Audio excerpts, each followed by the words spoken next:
I'm driving home from work on a rainy Thursday evening. The rain is heavy, sheets of water across the windscreen. Wipers working hard. Traffic is slow. Everyone just wants to get home. I turn onto Maple Street, a residential area. Quiet, lined with trees and old houses. Through the rain, I see something on the pavement. A shape, dark, motionless. I slow down.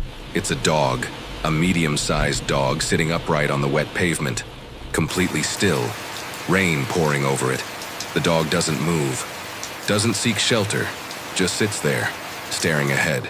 I've driven this street every day for 3 years. I've never seen this dog before. Something feels wrong. I pull over to the curb, put the car in park. The dog is maybe 20 feet ahead, still hasn't moved, still sitting in the exact same position, rain soaking its fur. I grab my mobile. No umbrella. I step out into the rain. Cold water hits me immediately. I walk slowly towards the dog. As I get closer, I see more details. It's a mixed breed. Brown and white fur, completely drenched. Thin. Ribs visible through the wet coat. The dog's eyes are fixed on a house across the street. Number 247. A small brick house with a blue door. The dog isn't looking at me. Isn't acknowledging my presence, just staring at that house, unblinking. I stop a few feet away. "Hey, buddy," I say softly. The dog's ear twitches. That's the only reaction. Still staring at the blue door. I look at the house, curtains drawn. No lights on inside. No car in the driveway. It looks empty. I turn back to the dog. Now I notice something else. The ground around the dog is worn. The grass at the edge of the pavement is flattened, like the dog has been sitting in this exact spot. For a long time, I kneel down. The rain soaks through my trousers instantly. "How long have you been here?" The dog finally looks at me. Brown eyes.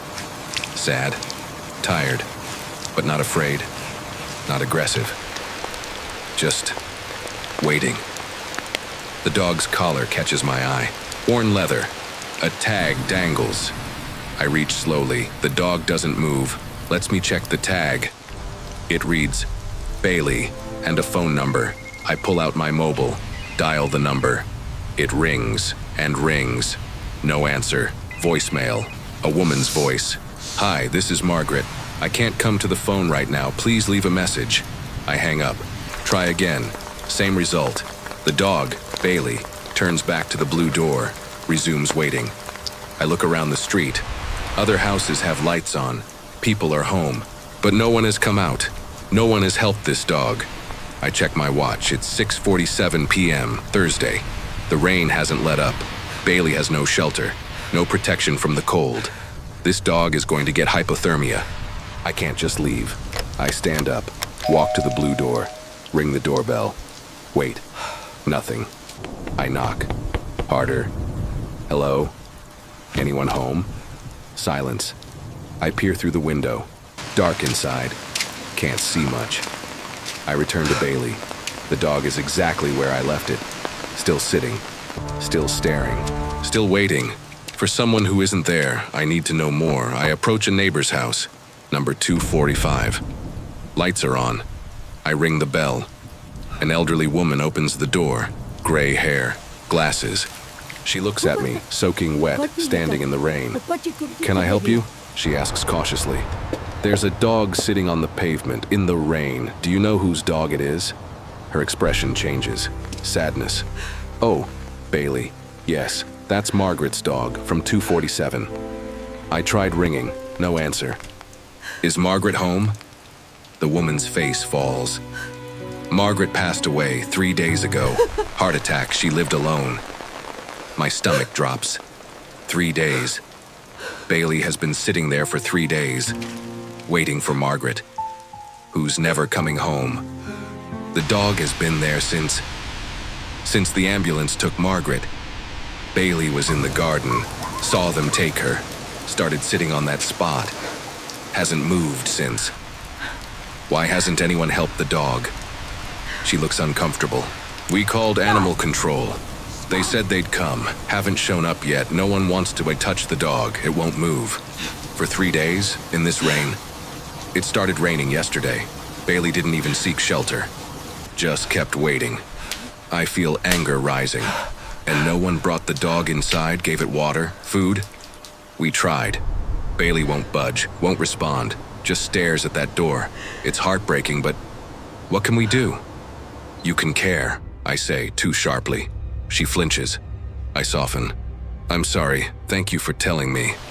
I walk back to Bailey. The dog hasn't moved. Still sitting, still staring at the door where Margaret left. I kneel beside Bailey again. She's not coming back, buddy. I'm so sorry. Bailey doesn't react. Doesn't acknowledge my words. The dog's loyalty is absolute, unwavering, even in the face of cold, hunger, exhaustion. I can't leave this dog here. I pull out my mobile, ring my wife. Hey, I'm going to be late. Everything okay? I found a dog. It needs help. Owner died. The dog's been waiting outside for 3 days. Oh my God, bring it home. We'll figure it out. The dog won't move, won't come with me. I need to try something. I hang up. Look at Bailey. This dog has been loyal to the end. Sat in rain for days, waiting for someone who's gone. I need to earn Bailey's trust. Show the dog it's safe to leave. I sit down on the wet pavement, right next to Bailey. Rain soaking us both. I don't speak, don't touch, just sit. Quiet, present, minutes pass, 5, 10, Bailey's ear twitches. The dog senses I'm still here. Not leaving, not forcing, just there. Slowly, Bailey's head turns, looks at me. Those sad brown eyes. I know, I say quietly. I know you're waiting, but she can't come back. And she wouldn't want you here. Suffering.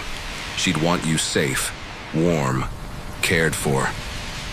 Bailey holds my gaze. Something shifts. The dog's body relaxes slightly. Just a fraction. But I feel it. I slowly extend my hand. Palm up, non-threatening, Bailey sniffs. Once, twice, then the dog's cold nose touches my palm. Contact, connection. That's it, I whisper. I'm here, I'm not leaving you. I sit there, hand extended, rain falling. Bailey processing, grieving, deciding. Then slowly Bailey leans, just slightly, against my arm. The weight is light but significant. Trust. I carefully place my other arm around Bailey. The dog doesn't pull away, allows the embrace. I feel the dog's body, cold, shaking, exhausted. Let's get you somewhere warm, okay? I stand slowly. Bailey stands too. For the first time in 3 days, the dog takes one last look at the blue door. A long final look. Goodbye. Then Bailey turns, follows me to my car. I open the back door. Bailey hesitates, looks back at the house one more time.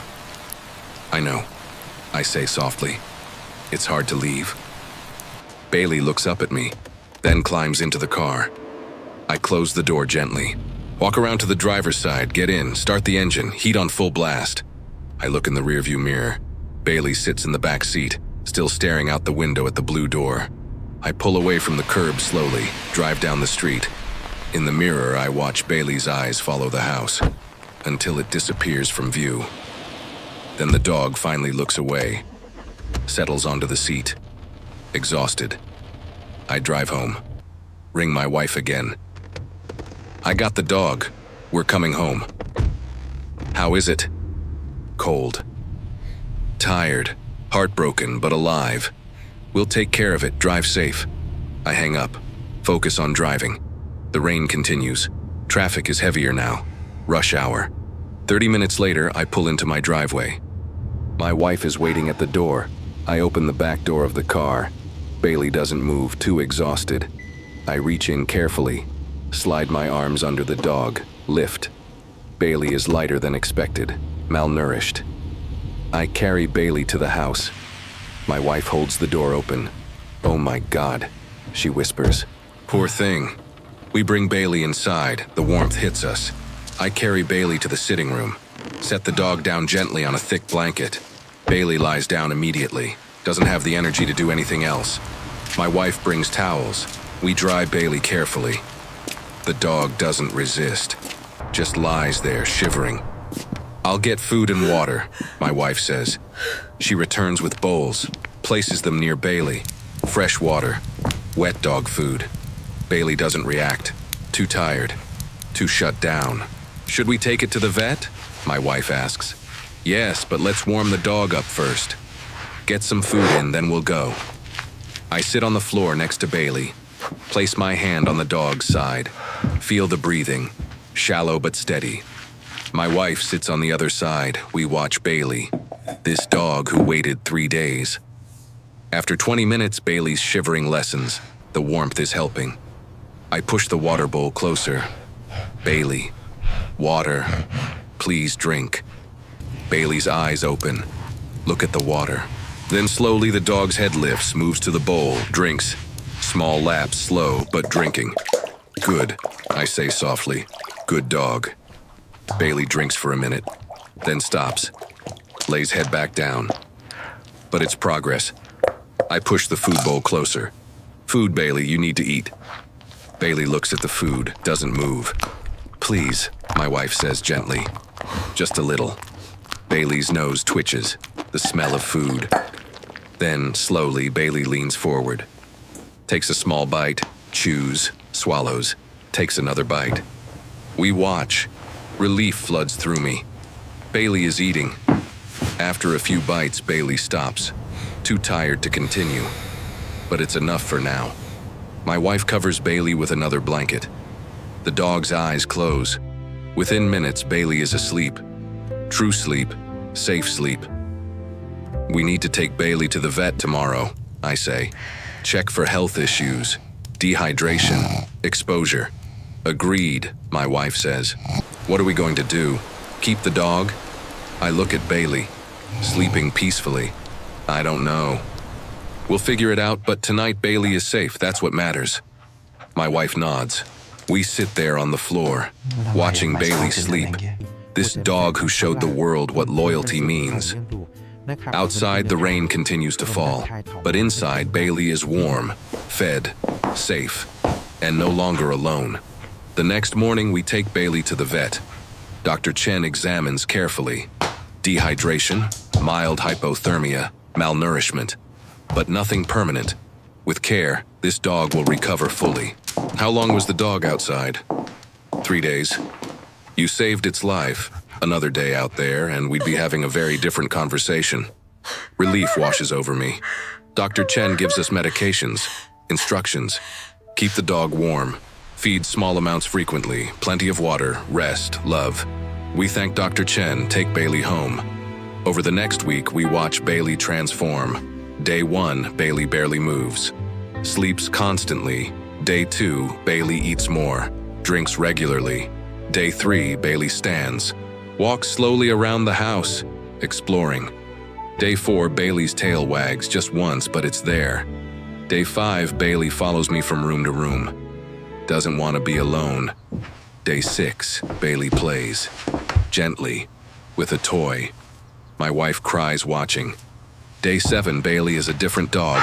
Alert, responsive, healing, but every evening Bailey sits by the window, stares out, waiting.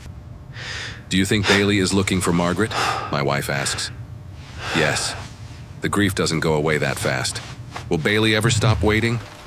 I don't know, maybe, maybe not. But we can give Bailey a reason to stop looking back. We decide. We're keeping Bailey.